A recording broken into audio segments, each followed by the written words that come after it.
The last 7 months of my life on internet has been nothing but Kendrick Lamar propaganda. This album to me isn't positive at all. He's so angry with everyone. He's angry with the world. He's angry with the listeners. He's angry with himself, most importantly. Kendrick is still artistically stuck in the beef because the beef was never with Drake. The beef was always with himself. Now, post beef, since he slayed the dragon, he doesn't feel happiness.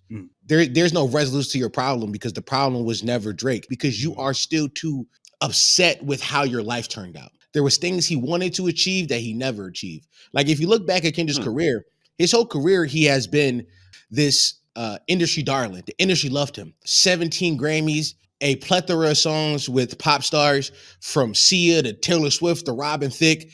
He's doing a Super Bowl. He's always wanted to be the biggest guy. So I think the beef was, I got to kill Drake and then I'm going to be the biggest guy. And now you got it, but you're still angry. Know what that means? It's a red flag. Oh, it's so funny. You got to sing though. Good. Do it again. Let's just do it again. Yeah. Do it again. I laugh. The showbiz. They don't know. Just cut it out. They have no idea. I know. Fuck it. Movie magic. All right. You got it. It never happened. You should sing Negro spirituals professionally. Whoa. That's crazy. Oh my God, never heard that before. That's kind of, that is such a wild idea. It's like my ears I've never contemplated such thing. Yo, for you, so autistic, yeah. Because it was like that fly, Eagles, fly. It was, you had that deep baritone, but there was also this sense of sadness that I could just kind of feel in it, and I could just hear you swing low. Oh, sweet cherry. It's poppable, huh? Yeah, like nigga, that could be your Christmas album. Like Dom sings The Greatest Struggles. Ooh, bro, going ham under the Christmas tree. We need new Negro spirituals though. Like we need new ones. Yeah. So, Wipe Me Down. Wipe Me Down. Hustler music. I need Negro spirituals about specifically dating strippers. Like I need songs. T-Pain. That's what I need. I fell in love with a stripper. That's what I need. No, I'm telling you, man. You got to get the sad version. So it's Lost by Gorilla Zoe. Boom. Okay. There you go. I honestly think that we might be able to just make this real quick. Like we can just come up with the chorus. Yeah, no, for sure we can do that. Okay. Okay, so the topic is getting done dirty by a stripper, shawty. Yeah, we can do that. Okay, losing your stripper bitch. Okay. All right. She danced on a pole. I'm all alone. Okay. I'm waiting at home. I wait in the water. I see it. You're waiting at home while waiting in the water. Yeah, I waited because like I'm taking a shower. Oh, that's what it is. Science. Okay. Do the science. So you're saying you can do like double entendres with it's a double. I thought it was. Don't even ask them how. I thought you was waiting in the water waiting in the waters of your own tears, my nigga. Like I thought that's where we was going. But okay. So it's a triple. It's a triple entendre. Actually, it might be a quadruple because she squirted last night and then changed the sheets. Wow. I'm not gonna lie. I thought that was the first tundra. I thought that was the first time. They're gonna be like, that's what I mean by waiting in the water. You just going back to that dirty pond. That is your bed and waiting in those waters. I got you. Pond, sometimes you do gotta lay in the squirt though. Mm-hmm. Huh? Yeah, no, it's cool. Yeah, no, yeah. When she squirt, who laying it? Yeah. More profound questions. I'm just saying, right? Goddamn, that's the kind of stuff we need to get into on this episode, you know. But before we go further, let me introduce. Let me actually introduce before we answer that question. Yeah. I know. So welcome to Waving the Red Flag, the number one new Negro spiritual, emo and sex positive podcast in the Southwest Georgia area, specifically. I don't know how we do anywhere else, but Southwest Georgia, we got that shit on lock. Number one across all 5 of the radios that exist there. Tonight you got Alvin. You got Josh. Eddie is currently on vacation, doing some artsy shit, working on his portfolio, all that kind of shit. You know, the world is really his studio, so that's what he's doing. Of course. That's a callback from the live, everybody. Make sure you check out the live. Always be plugging. ABP, But ABP. tonight we have two illustrious guests with us. We have the illustrious Dom Sharp and the homie. 4. Oh, I thought, Four. 4. Come on, Throw man. them fours Throw the up. Everybody throw the that's 4s 8. up. Yeah. We didn't even have to say nothing. Once we did this, they already knew what was up. They already knew what was here. Yeah. The world Niggas already knows. Yeah, I mean, Yeah. Not the 2, not the 3. yeah, I mean, we back.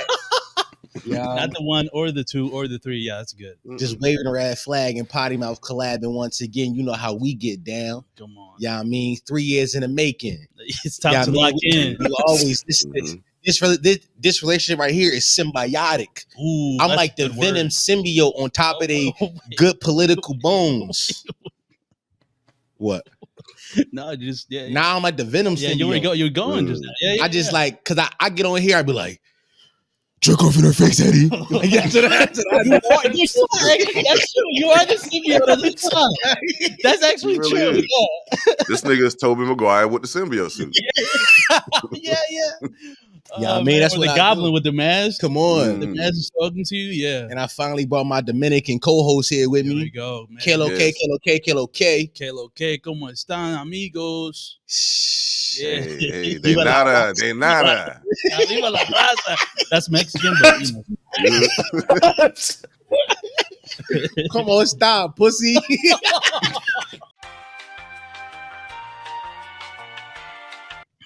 Yo, last time I was here, they killed me in the comment section and I argued with everybody who commented. Yeah, you love arguing with comments. I do. Oh I yeah, do. man, you be in the comments heavy. And I really respect it at the end of the day, Yeah. because I'm like, for one, that's a lot of energy, Yeah. and then 2, but like you gotta be like, I like where you be going in your mind sometimes, because like the shit you be saying in rebuttal Oh, is yeah, like, well, yeah. I never would have thought of that. Yeah. That's my shit, bro. Yeah. You gotta realize while I'm sitting in my room, quiet, no words. I go like hours without speaking. I'm just thinking of things that are like funny and witty. You know what I'm saying? I'm trying to change the word every time I open my mouth. Wow. So when I'm giving niggas these verbs, these pronouns in the Wow. comment section, Wow. it gotta be prolific. I'm feeling real. Crazy. Yeah, what's going I'm on? feeling. You got a I'm lot of feeling. good words today. I'm feeling real like verby today. Okay, verbiose Okay. maybe. Ooh. Yeah. Y'all It niggas means- need, goddamn, put the fucking dictionaries down, niggas. Damn. Listen, Right. Niggas got their thesaurus on the other end right now. They got the rap journal, the rap dictionaries and thesauruses. Yeah, it's on our monitors. Yeah, it's like Yeah, man. It's just a list of words. What you don't know. You gotta is- work this in. What you don't know is yeah. 4 and I have conjointed a list Yeah. of It's right 200 words that we have to say in this podcast to Mhm. make I know. your smart audience fall in love with it. Yeah, that's right. Yeah. Fucking faux pas. Right there. It was Just- number Right, I spoke about that's right there. Yeah, 23. See? right, Boom. right under distilled. This. Ooh. Yeah. I didn't think you were going to use that one so quick. I didn't, you know, Which I I thought was you were going to save that. I was gonna look for my spot, but Yeah. it was there. It was right there. Yeah, man. Yeah. Okay, I'm loving the analogousness. You know what? I don't even think that one's here. No, we didn't think of that one, to be No, honest. that was not here. That's a in the pretty list. good one. We should have wrote that down. We should. Yeah. Let me. And you see know, what this symbiotic relationship. Yeah. Exactly. Yeah. The one thing I gotta call out, I was gonna call it out on the live, but I didn't have my spot. But like, I feel like this nigga Dom keep rotating between like 5 different drinks. Low key, right? Okay. Like this nigga just like this nigga just like, oh, I got my fucking, and then I got my fucking muscle milk over here, Got my juicy and then juice, I got my muscle fucking milk. yeah, and then I Oh, got yeah. my juicy juice box over here, my Capri Right. Sun and shit. See, what you don't realize when you are a prophetic speech Maker. Uh-huh. maker, Ooh. Yeah. you got to keep the vocal cords lubricated and luberized. So, Luberized. Luberized. Facts. so I got brother. my big sips, my alcohol. Not with the millennium. I know this motherfucker. My big I got my big sips to keep me, you know what I mean? Yeah. You know what I mean? And I'm chasing that with McDonald's Sprite. There we go. The spiciest of Sprites. Yeah, super. Yeah. You know what I mean? So it's like, it's just one of them ones, as Drake would say. You gotta be, hydrated. Yeah, Man, man. I fuck with it, man. Before You went are through your quite Metamucil. So my fault. I'm talking over you. No. I just gave you a compliment. I was just saying you are quite Metamucil. See, now we started this. See, now it's words he's saying now. I think he's trying now that I don't even know, and I feel like he's trying to show us up. I know we should have prepared. I think we should have. It's really disrespect. Yeah, it's really disrespect. Y'all can just interpret it as such. Yeah. See, this is a miscarriage of trust.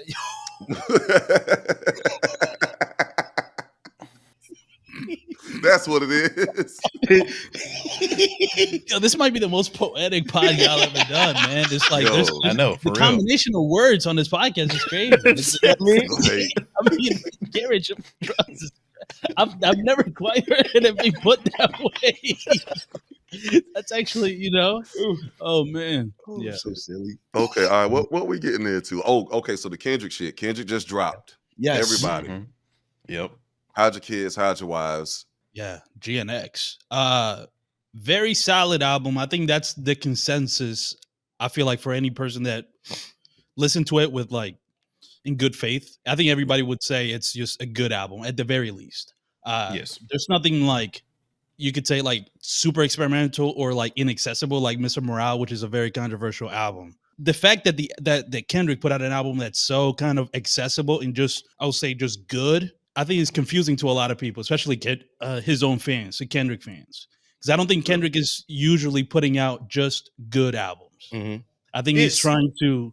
No, it's definitely in prep for the Super Bowl. This is definitely like his accessible album where he could like he could put Squabble on, like that's something that will play for like an audience, like Luther will play for like a Super Bowl audience. Like I feel like it's accessible for a reason. Okay, and you think the reason is like leading to the Super Bowl, and also to get the momentum of everything he's done this year, right? To have like an album that everybody can consume.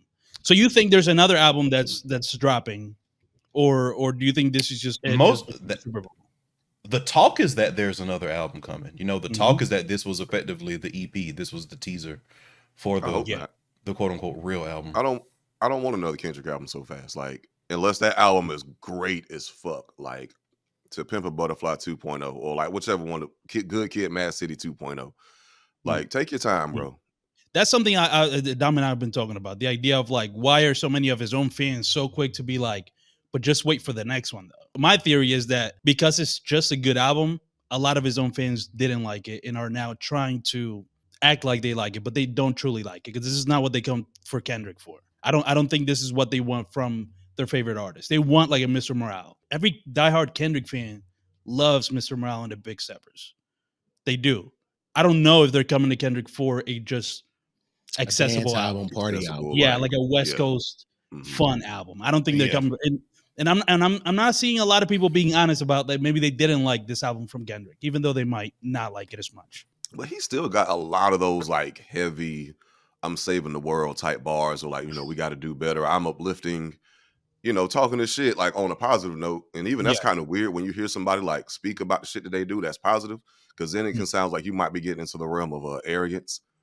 When you really just, nigga, if I don't say it, who will? You know what's interesting? This album to me isn't positive at all. It's he's. I agree. I didn't hear positivity at all. He's so angry with everyone.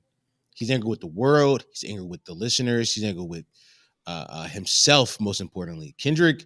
Somebody. There was a tweet today that said Kendrick is still artistically stuck in the beef, and I thought it was poignant because the beef was never with Drake. The beef was always with himself, and I think that. Now, post beef, since he slayed the dragon, he doesn't feel happiness, right? There's still there's no resolution to your problem because the problem was never Drake. I think if you examine the beef from that, if you examine like the music from the last year that Kendrick gave us from that perspective of the party dying, like I got to get rid of this party. I got to make the party in my light. But then you make the party album and it's still angry. Do you want an angry party? No, you just can't. You can't party the way we want to because you are still too upset with how your life turned out. And I don't mean it in the sense of like he's a failure, but I do think career-wise, there was things he wanted to achieve that he never achieved. Like if you look back at Kendrick's career, his whole career, he's been this industry darling. The industry loved him. 17 Grammys, a plethora of songs with pop stars from Sia to Taylor Swift to Robin Thicke. He's doing a Super Bowl. He's always wanted to be the biggest guy. So I think the beef was, I got to kill Drake and then I'm going to be the biggest guy. And now you got it, but you're still angry. Know what that means? That wasn't the happiness that you actually, that happiness you thought you was going to get at the end of this rainbow wasn't there. And he has to deal with that. And I hope the next album, if there is another one, speaks on that.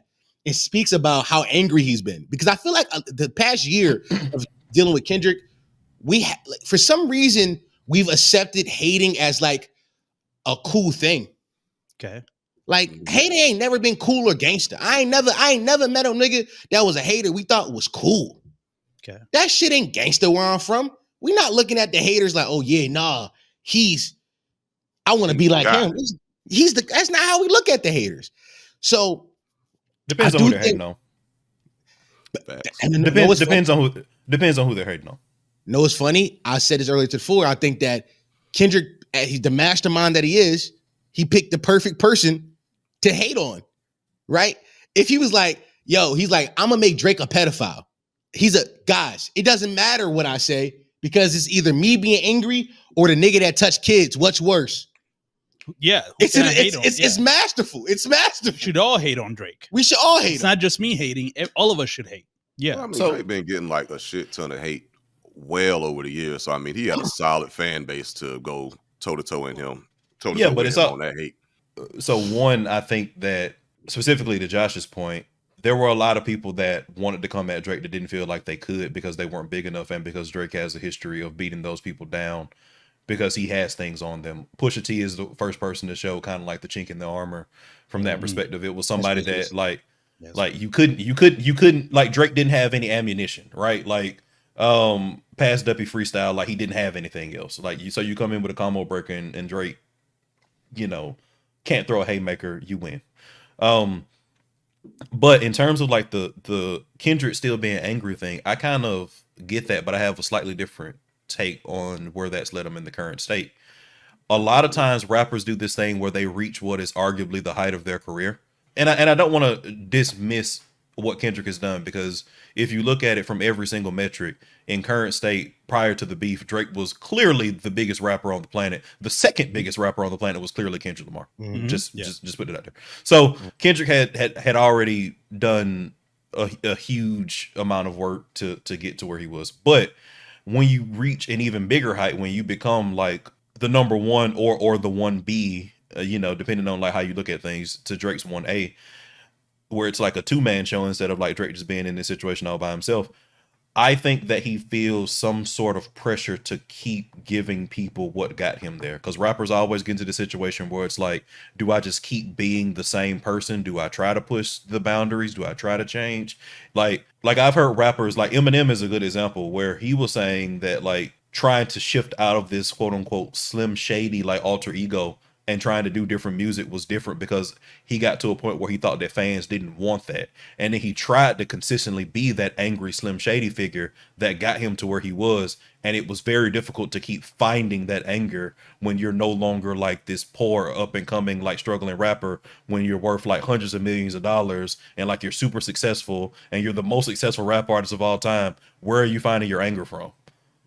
So I do think that some of this is going to lead into Kendrick trying to still be the angry person that got him to quote unquote over the hump, which is weird to say for the second biggest rapper in the game, and how he's struggling with trying to do that with things that he may actually want to experiment with.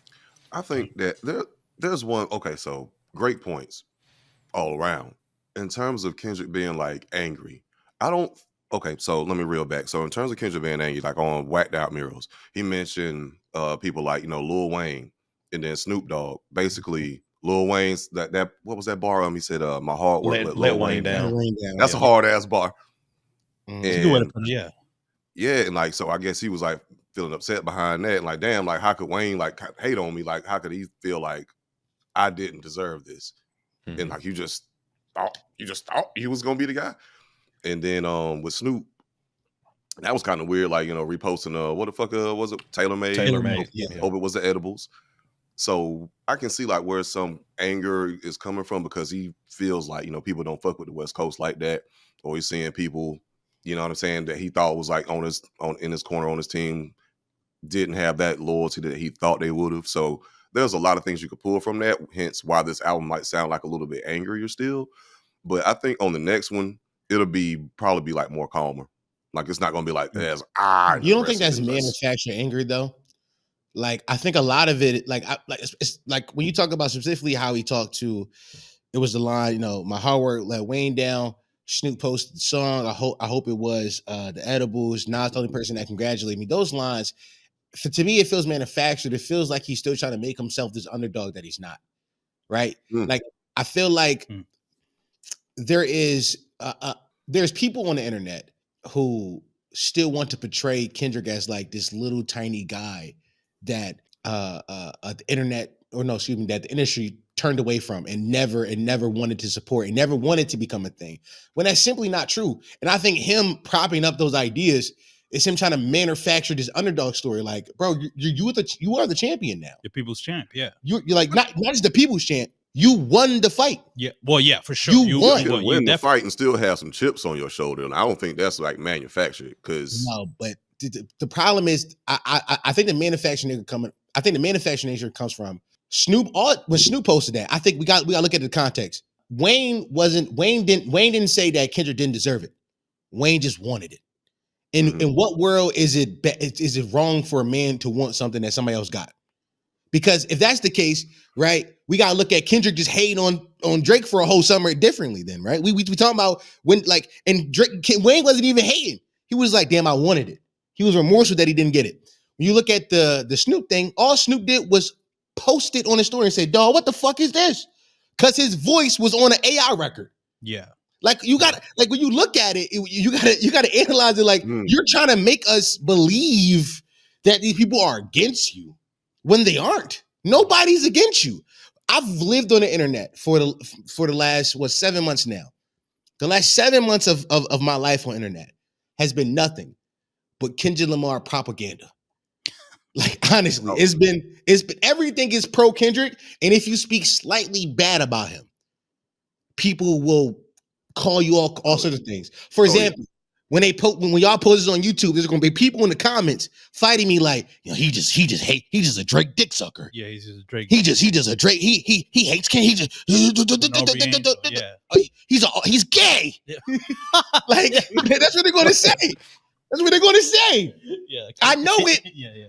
Because I've done it on the internet for the last 7 months. Dealt with it. Yeah. There is no objectivity when it comes to this, and there's no analyzing Kendrick as like a person who has flaws. He's God, and you're wrong, and I have a problem with that. Yeah, I think.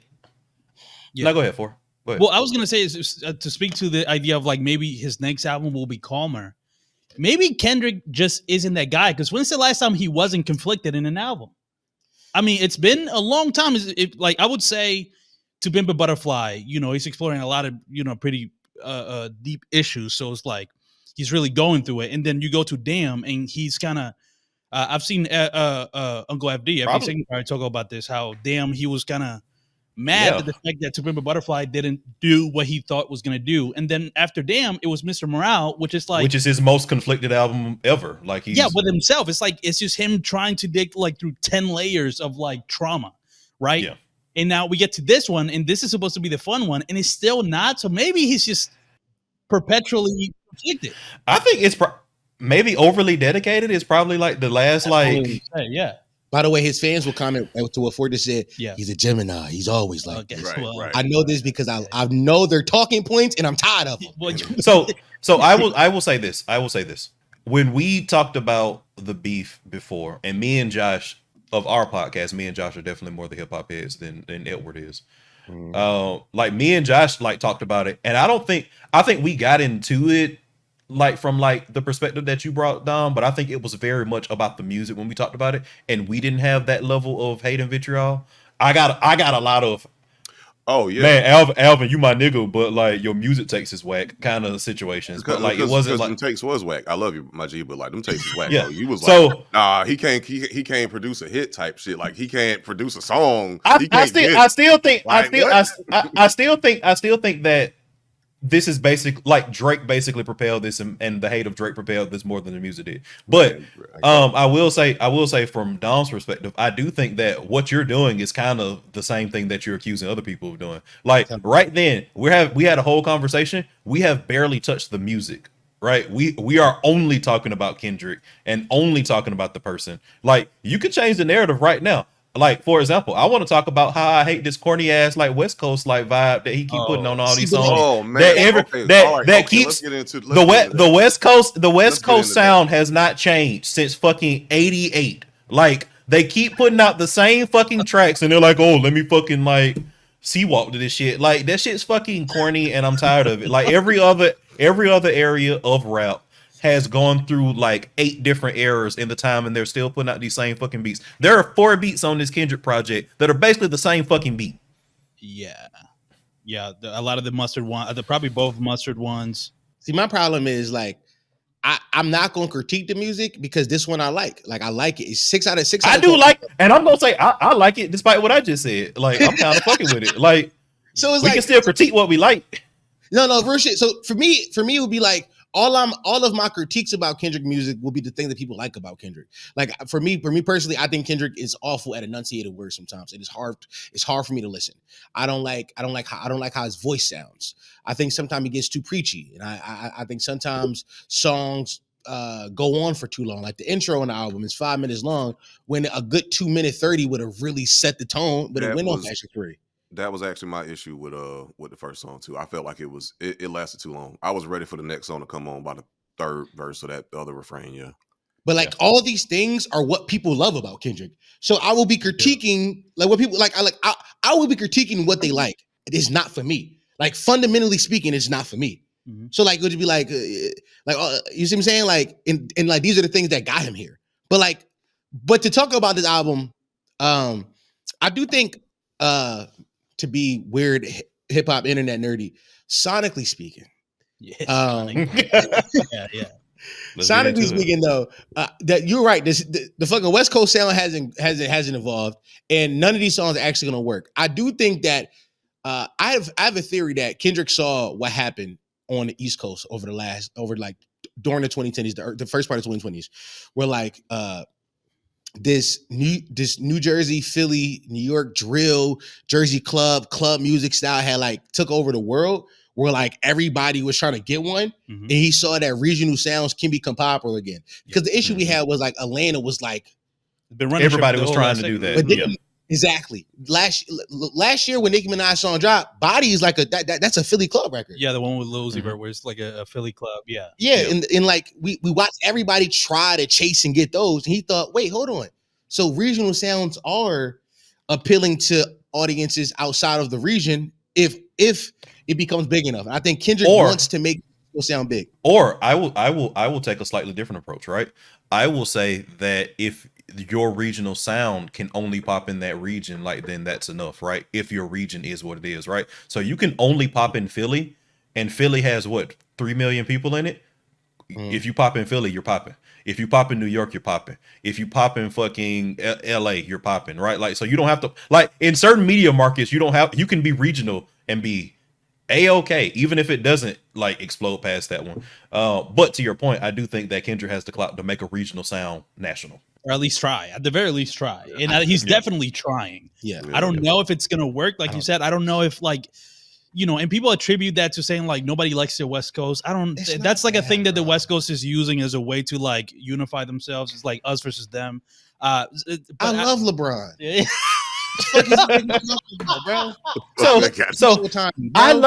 I love West Coast rappers. You know what I like best about modern West Coast rappers is that they go to Atlanta to get their beats now. But they stopped doing it. They stopped. No. Yeah, it's an Atlanta thing. Yeah, it's Atlanta. See, I won't say that. Like to me, this isn't an East Coast bias. You might have a Southern bias. It's not an East Coast bias thing with me because I like when I was in high school, like Tiger was really big, and like YG and all that shit. That like YG, all the bloggers that was like really popular, and like all that shit was dope to me. Like I liked it. That hip hop, it was good. Like like Sage the Gemini made shit like a red nose, and I was in the club. Not the club. I was at the house parties, dollar parties, there we go. the tattoo parties. Okay. Trying to get behind girls and shaking like a red nose. Oh, there we go. You were doing like, the dance. Yeah, I was doing yeah, that's great. Yeah. Don't drop Was that. you shaking it like a red nose, my nigga? Yeah. No, you get behind her and you try to. Yeah. It's a right. Yeah. Oh my God. Oh wow. You had to. You remember that, Josh? You remember that, Josh? Come on, nigga. That was I was finna say, exactly. I was finna say, nigga. Bro, I mean, bro, like them, I'm not gonna lie, like those were the days, low key. You know, outside of all the misogyny, the harm, you know, it was a good time. Okay, you had to be in the club, all right. I was not. I was at the house parties. I was dollar parties. Still same feeling though. Yeah, no. I mean, if he was crazy. again, I mean, you know, I'm not gonna say that word. Yeah, that's not what was happening.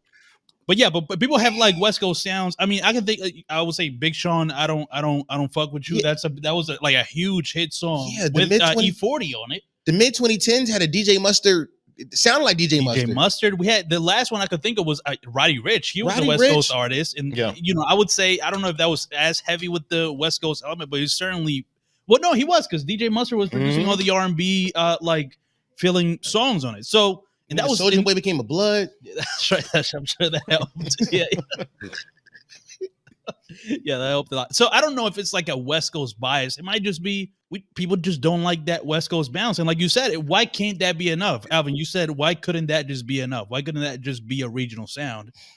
And us not have to like accept it as like the sound of 2025. Like, you because these niggas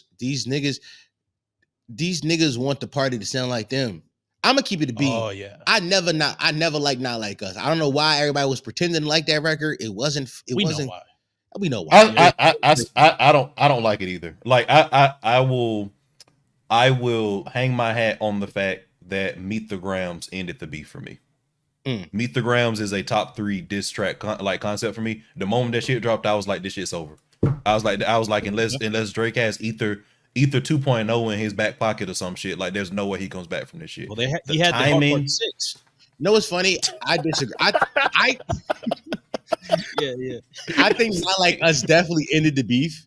To me, it was like that was the conclusion. It was like, okay, I get it. But I was like, this song sucks. Like I could be objective and be like, oh yeah, there's no come back from this. You made a dance record and it's working. Yeah. But I could be like, this shit sucks.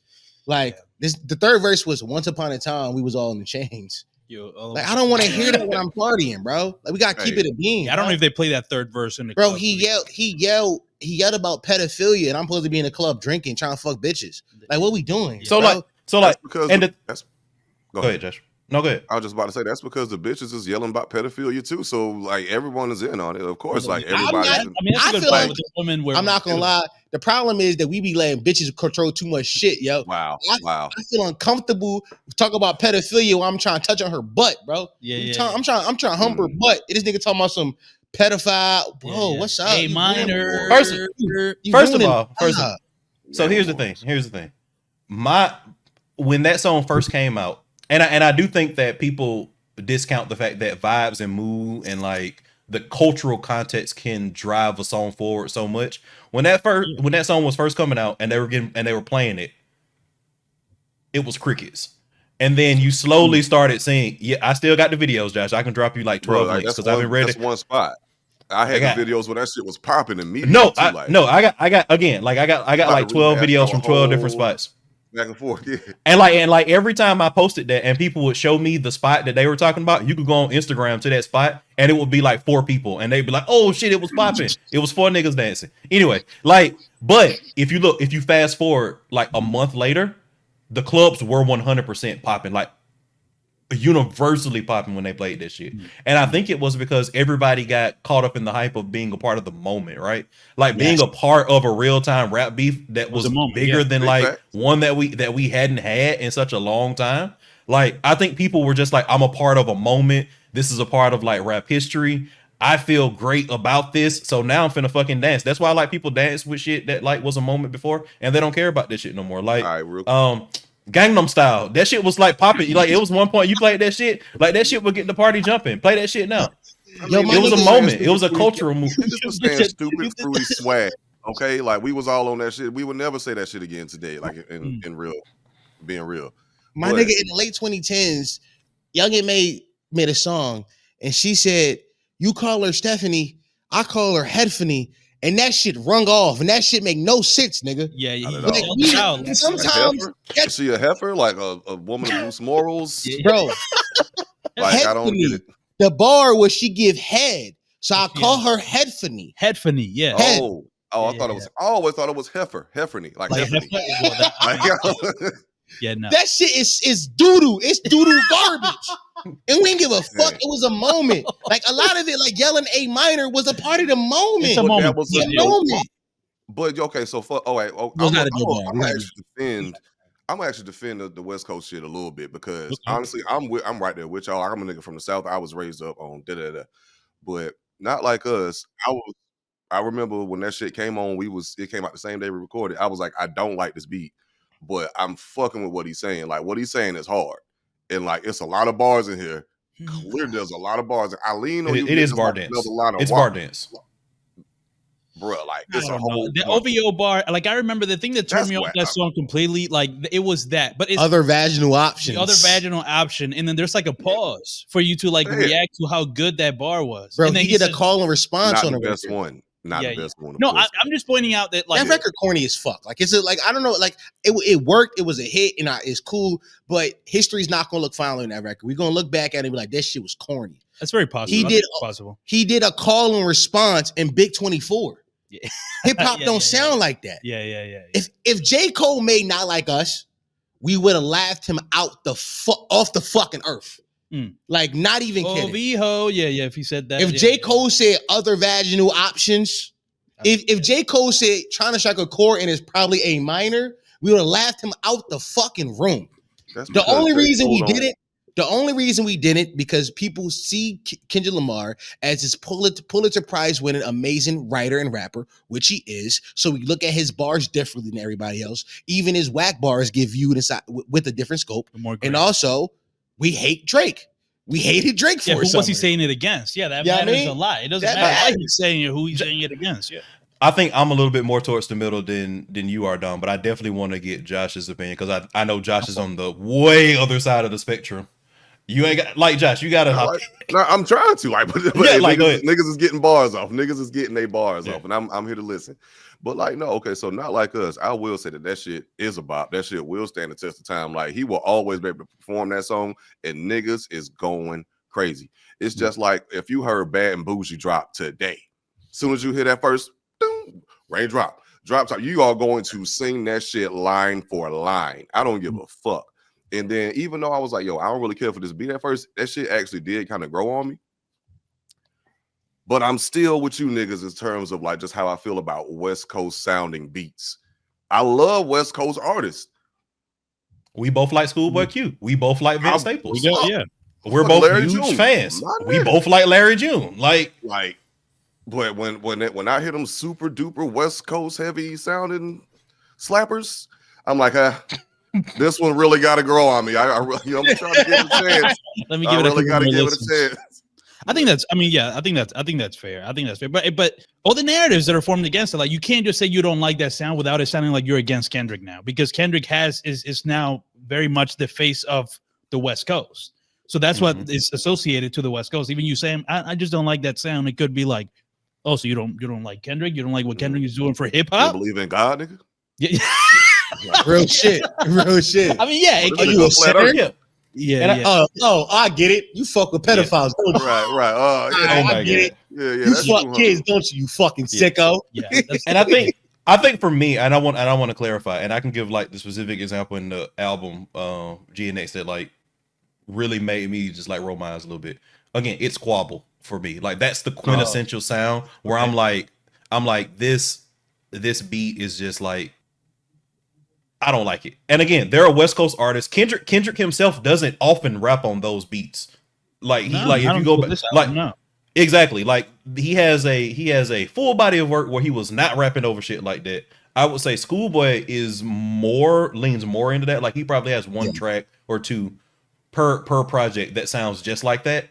But a lot of those rappers don't have beats that sound like that. But the moment I hear like that becoming like the quintessential like West Coast sound again, I'm like, this is so cringe. Again, this shit is the same shit that they've been doing. And again, there are multiple songs on GNX that sound exactly like that. And I'm like, that's what takes it down for me.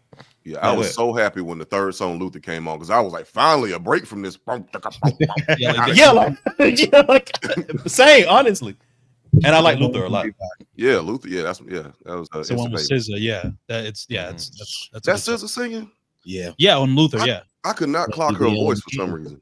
Do you guys like reincarnated? That's where cool. He's rapping from the perspective of God and Satan, bro, and about the creation of Kendrick and how Kendrick can tap into both.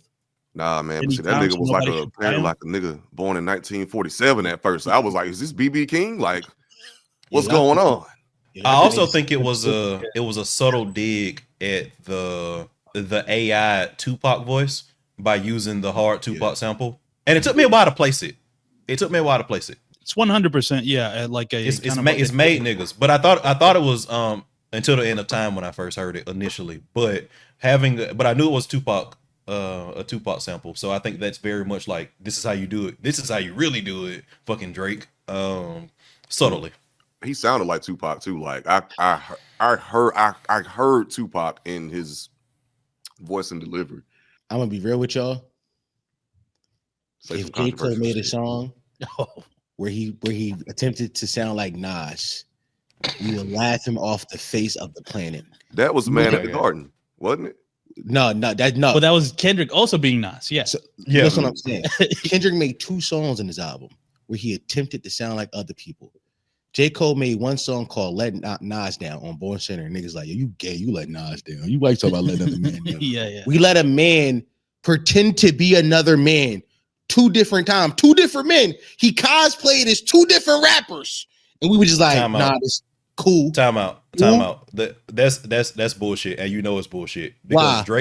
Because Drake was culturally appropriating a different nigga sound every summer. And they kill him every time. And they kill him every time. Yeah. And they kill him every time.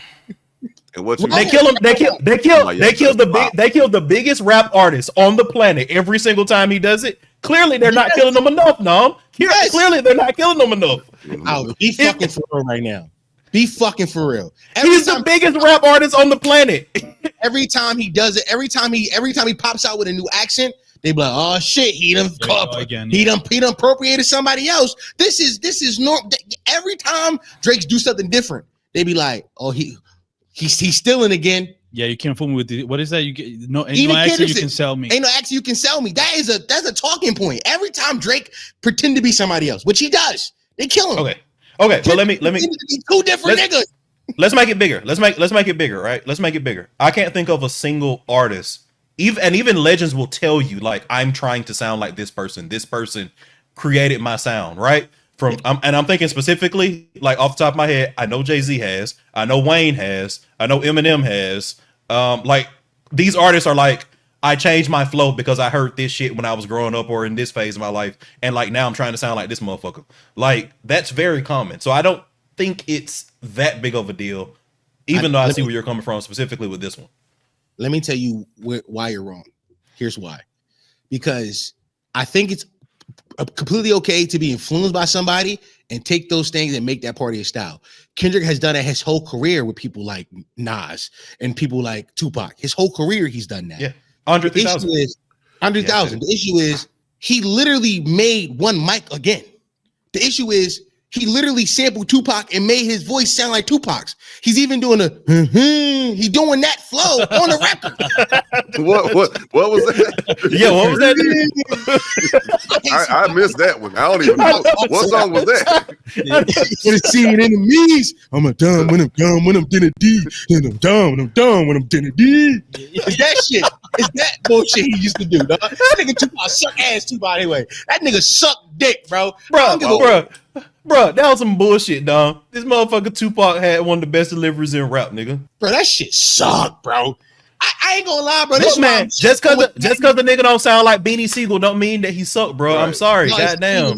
Bro, that's not even that though. Because I feel like the problem is, and I think that we do this inside every competitive sport, because I believe hip hop is one of those things, right?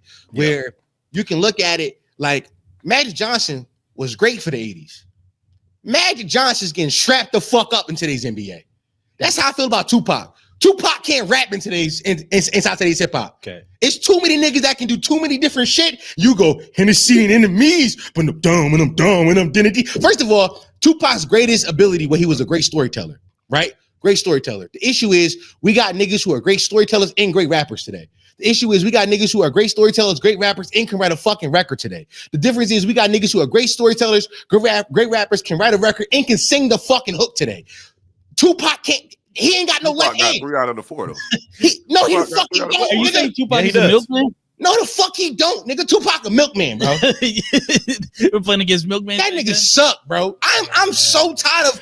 Also, motherfucker. I'm just saying, like, Magic Johnson was also good in the early '90s too, nigga. Just saying, like, so invalidated your whole argument based on that analogy. The early '90s is the '80s, thing, nigga. What the fuck are we talking about here, nigga? The early '90s is the '80s. The early '90s is the '80s, nigga. So Jordan played in the '80s. Got you. Yeah, Jordan played against milkman too. Yeah, you're talking about somebody who's LeBron over Jordan. And this. What the fuck are we talking about, bro? This is a nigga played against. Yo, I would like to know. Tell Jordan to come in and paint with Wemby down here. Fuck are you talking about?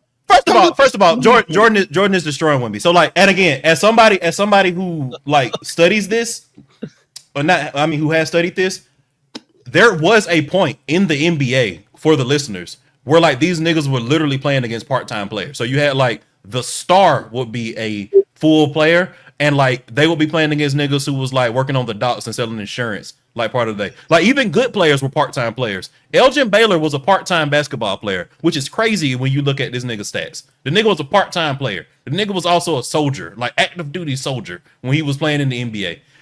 By the time you hit the 80s, these motherfuckers was athletes. These motherfuckers was tuned the fuck in. And they were also doing this shit in the hand checking era. So like these motherfuckers was putting up stats when fucking Lambeer could clothesline them. So yeah, Wemby would be a fucking paper mache versus Jordan. Bro, Bill Lambier, he fucking get sliced the fuck up. Bill Lambier drink beer and smoke cigars at the games. Wemby's at the games put up 200 shots. Wemby's a fucking alien. Wemby in any era of the NBA. Today's you can take Jared McCain. You can put Jared McCain in any era of the NBA. He goes score 25. Know why? No. Today's athletes. No, let me tell you why. Today's athletes are specialized from the day they are 11 years old.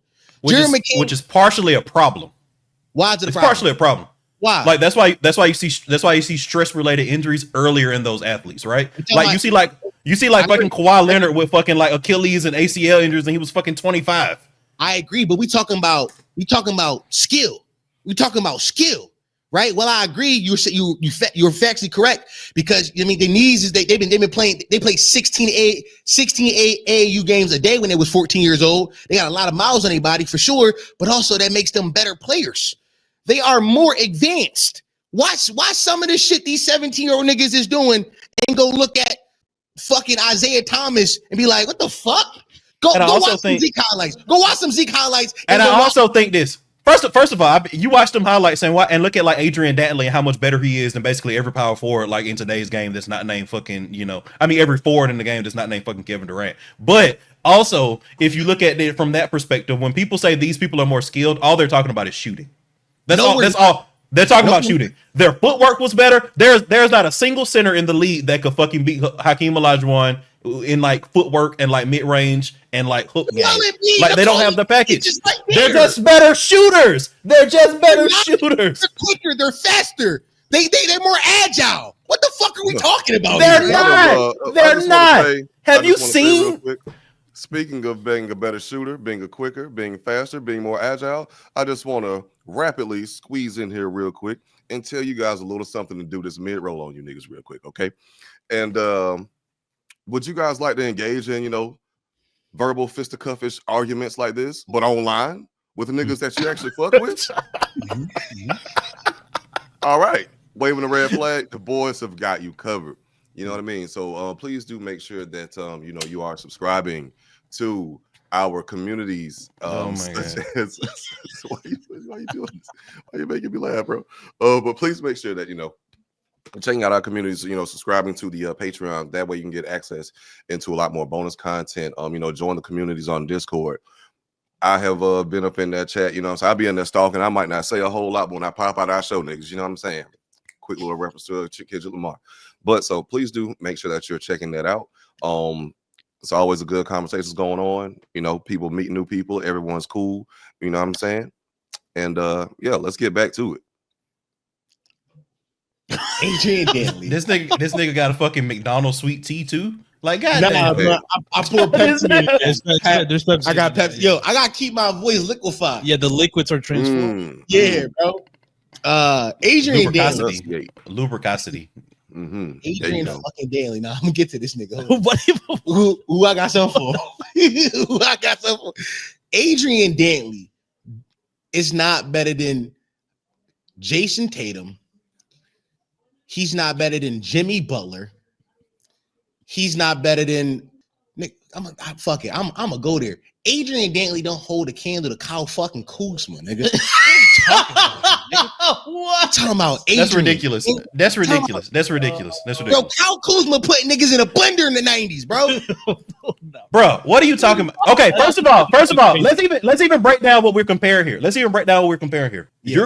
You're comparing at least two, not Kyle Kuzma aside, two MVP caliber like players versus a guy who was like a number 3 option, putting up like 27 a game. Like there's a reason why like they traded Dantley, right? So like there are people who don't even know who Adrian Dantley is, right? So we're comparing somebody that a lot of people don't even know who the fuck they are against like some of the faces of the modern NBA, right? That in and of itself showcases that the talent gap isn't as wide as you're even purporting it to be. First of all, hold on. Both Jimmy Butler and Jason Tatum are number 2s on their team, right? Because any given night, Bam is better than Jimmy. On any given night, Tyler Hero is better than Jimmy. Jason Tatum, while I love his game, he's number 2 to Jaylen Brown. So no, it's like he's better than Jaylen Brown at every single thing other than the playoffs last year, other than postseason. Postseason, people are giving Jaylen Brown a lot of leg for that like postseason. Cool, I got him. He had a good postseason. Career for career, Jason Tatum is better than him in every single aspect of the game. Every single aspect of the game, Jason Tatum is better than Jaylen Brown. He got him over. He got Jaylen Brown taking over and becoming number 1, not 1A, 1B, becoming number 1 is the reason why the Celtics got over the hump last year. The Celtics have been a finals team every single year for the last 4 or 5 years now, and they finally got over it because they took the ball from Jason Tatum and said, "Jaylen, you lead us." That's what happened. I love Jason Tatum, but the problem is people give him more credit. Colorism. He light-skinned. He a light-skinned pretty boy, and niggas want to give him. He's factually better. Like Jaylen Brown has no left hand. Jaylen Brown can't fucking dribble with his left hand. He don't fucking play defense. He's a streaky shooter. Now we lying. Jason That's Tatum a fact. like broken. Fact. Jason Tatum got one move. It's the step back corner pocket 3. It's this little thing he do. This little side step shot. That's all he got. That's all he fucking got. Why are we arguing about basketball? This is real men shit. I don't know. I tell you. I was shitting on Tupac. Yeah, Tupac. We got. I know, right? And then you niggas just took it to like a basketball analogy, and then y'all niggas ain't none of that making it to the pod. By the way, just like we gotta get 10 extra minutes now. That's gangsta. I got 10 more. Yo, 4 really wanted to talk about some of the stuff on that list. By the way, real quick.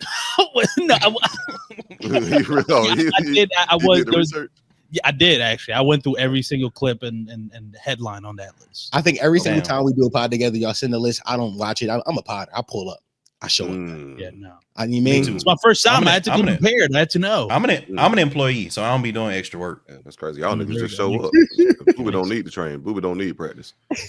That was I love it. I will just say this one last thing. That was a great reference. You know what I'm saying? But I'll just say one last thing about this Kendrick album. Like, even though none of us are super excited about these West Coast sounding ass beats, the overall consensus still stands. Solid project, good album. Yeah. And a lot of people do genuinely fuck with West Coast sound. Like, not even gonna hold you. There are a lot of people who do genuinely fuck with it.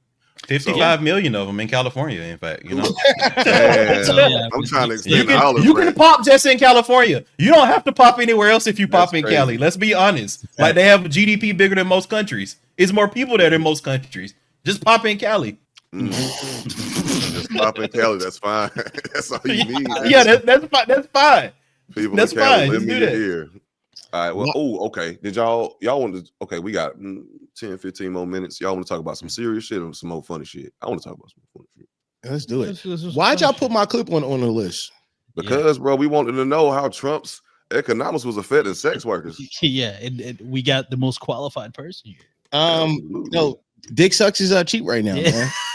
I mean, bitch need that paper, man. I ain't gonna lie. You're seeing it firsthand. I'm not gonna lie. Nigga like me about to go get some hoes and put them on the stroll, man. They out here needing guidance. Yeah. Like, but without the violence, of course. Yeah. If I was a pimp, I wouldn't like physically abuse them. I would just affirm them, be like, no, you the best. That's good. You the best. Better than this. That's good. Just manipulate them mentally, you know, just like. Nah, you know. I wouldn't manipulate. I would tell them the truth, but I would also affirm them, like you got this. Is affirmations manipulated now? Like, what happened? I mean, technically it is. Isn't that just positive gaslighting? Because you're telling yourself some bullshit just to get to a better place in life. Man, utter woke nonsense, man. What are we doing? Utter woke nonsense. Where are we going now, man? No, we can come on, man. Participation trophies and now this positive manipulation. What's going on, man? Fuck you mean I can't get my bitches affirmations no more? Yeah, you got it. How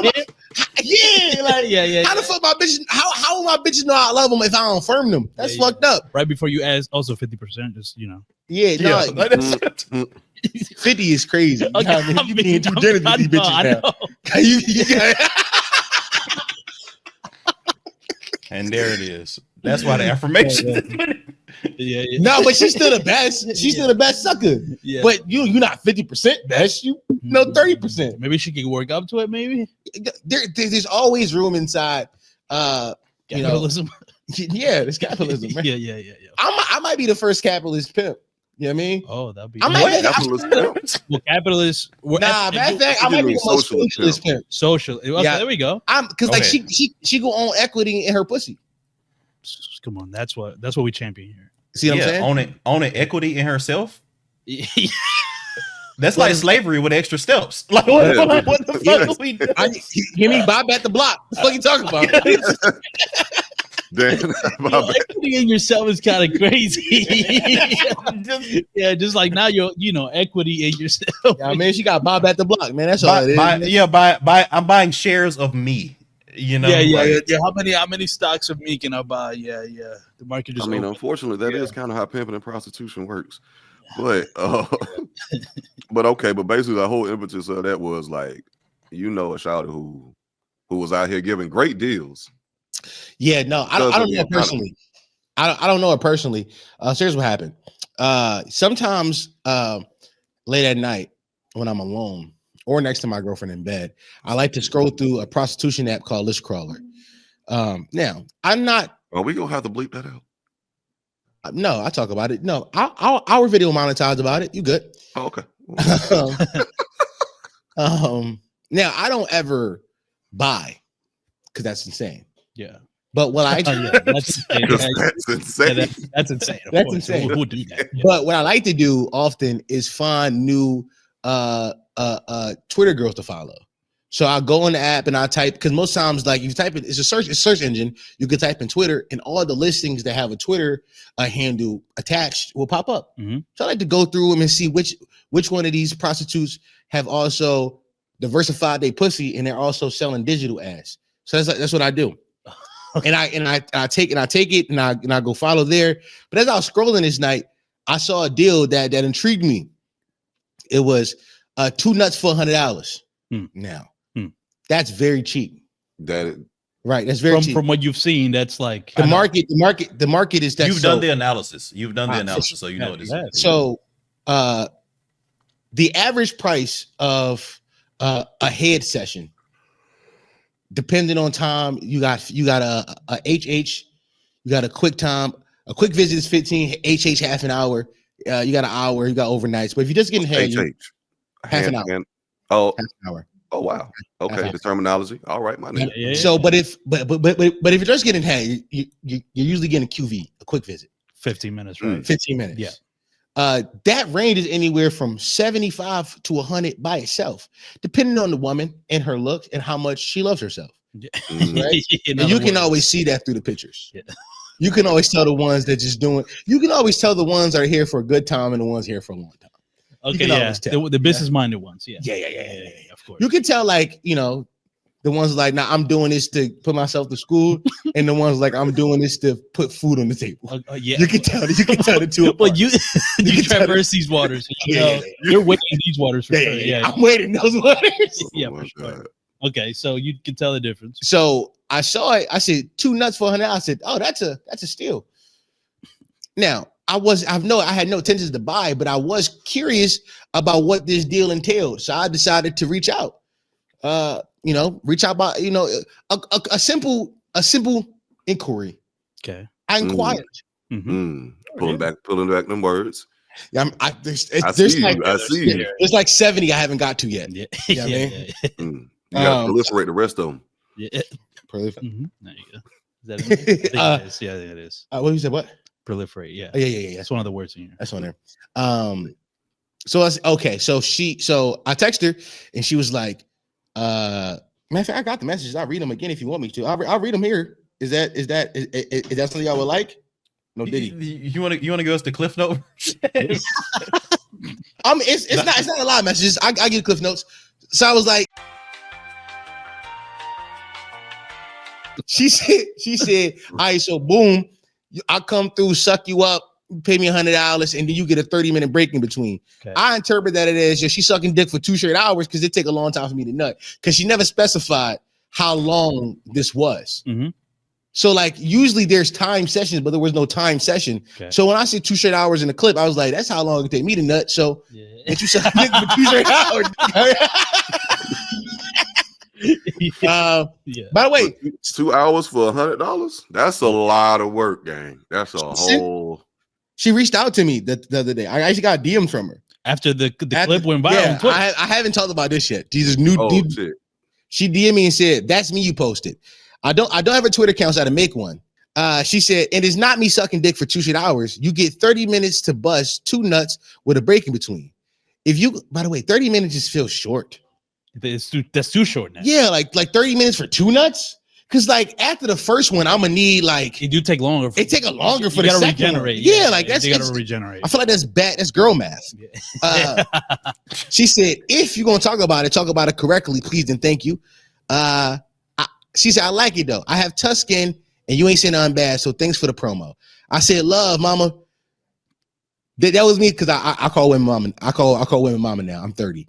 Love, mama. That's me who texts you. Sometimes I scroll through Crawler and look for funny stuff. Keep grinding. Keep grinding. There's no she out there hustling. Well, there's the affirmation. I'm affirming her. Keep grinding.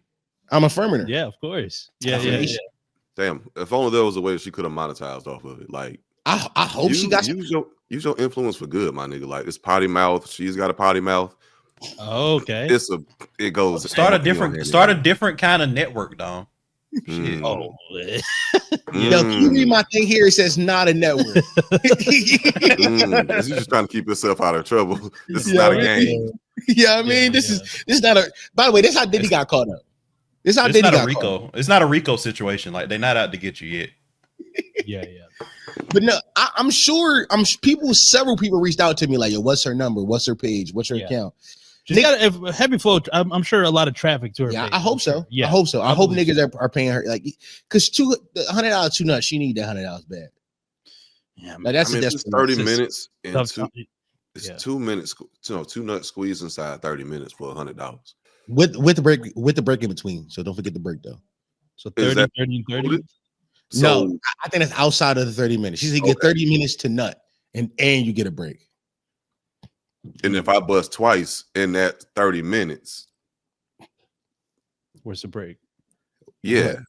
Yeah, does he still get the break? No, so I'm assuming like I said, girl math. I'm assuming it's 15 for the first nut, 15 minutes, break, 15 minutes for the second nut. So she is trying to do the quick visit model. Yeah, But she's offering 2 for bundling. 1. She's a bundling. right. I mean, really, she's being innovative. Really, you know what I'm saying? Really, she's trying. That's to, what I said. Absolutely, yeah. That's what I said. Bro. She's trying to see what's responsive. You know what the market is responsive to. She's trying something different, trying to stick out in a crowded field.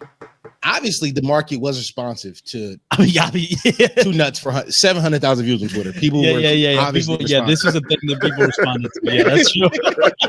She goes up to something. She's truly a visionary. Yeah. No, she's the Steve Jobs of this shit. Like you can be her Wozniak. I mean, yeah. You might need help with some advertising. She need pimp. She nigga ass where Wozniak. Not a pimp. She need a manager. Well, because I'm a project manager. This nigga said she don't need a pimp. She needs a manager. Yeah. This nigga's rebranded pimping. I'm a project manager. Like all I do is just get the I get schedules, the messages and send it to her. You get the data. You get the data. You break it down. You break down the data. Yeah. Put it in her Google Calendar. Set up Teams meetings. I don't know how to code or engineer nothing like that. I can't suck no dick. But what I can do is elevate the game. Yeah, like Steve Jobs did. Oh, I'm Steve Wozniak, bro. I'm the Woz. Well, no, he's the Woz. The Woz. Yeah, the Woz. The Woz, bro. That's who I is. Why you say it like that, bro? It's the Woz, man. Because he had to lock in, bro. I'm the Woz. Oh man. Oh shit, bro.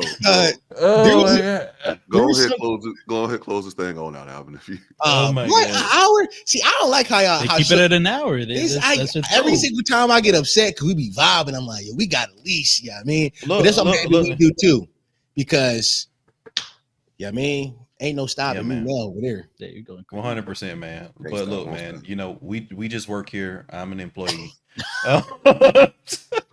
We are gonna burn that white man to the ground, man. Come on. Something has to happen. All right. Niggas really gonna think, bro. You gotta chill. These niggas really gonna think Eddie White.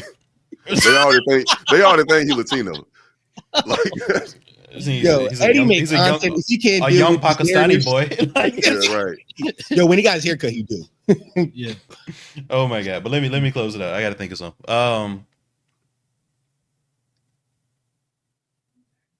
If you are a West Coast artist that continues to use the same beats from the fucking late 80s and early 90s, you might be waving a red flag. But if you are a individual that is trying to project manage the pimping business and rebranding that from a managerial standpoint, you may be waving a red flag from that perspective. You also could be seeing one, but the Woz threw me off, man. It is what it is. We close it out like that. I had this shit. I got notes. I've been prepping for this shit the whole time. This nigga said, "I'm the Woz," and it just like threw me the fuck off. But yeah, so that's been the pod. It's been Alvin. It's been Josh. Eddie's been out finding new things to paint in beautiful watercolors on his easel. So he hasn't been tonight. But we have had with us the illustrious duo. Illustrious. Yeah, I mean, Potty Mouth. Yeah, I mean, patreon.com/Potty Mouth. We drop 4 episodes a week over there. It's amazing content, always and forever. If you are a working person and you need stuff to listen to at work, we are the podcast for you. Patreon.com/Potty Mouth. Also, check out our YouTube channel, Potty Mouth Pod on YouTube. We drop clips consistently and we drop 1 free compilation episode a week. Why? Because I know some of you niggas be broke, but I got you. You know why? Because Damo loves you. Damo loves you. Beautiful. It's the Woz. It's the Woz loves you. I'm the Woz, bro. Niggas nasty, you know what I mean? I'm really the Woz out this bitch, you know what I mean? Fuck the whiz, nigga. This is the Woz, bro. Okay. But before we officially sign off again, make sure that you are liking, subscribing, following wherever you boys are found. Make sure that you are signing up for the Patreon for those that are interested. Make sure that you are engaging with our communities on Discord. We have a very lively, thriving community over there. It helps us grow, helps us continue to be the pod that the fans want to see. So please continue to support the mechanisms that support us. Thank you all, and it's been a good pod.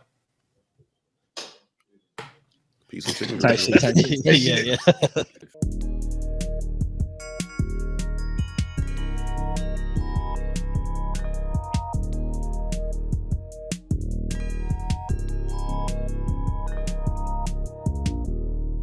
It's a red flag.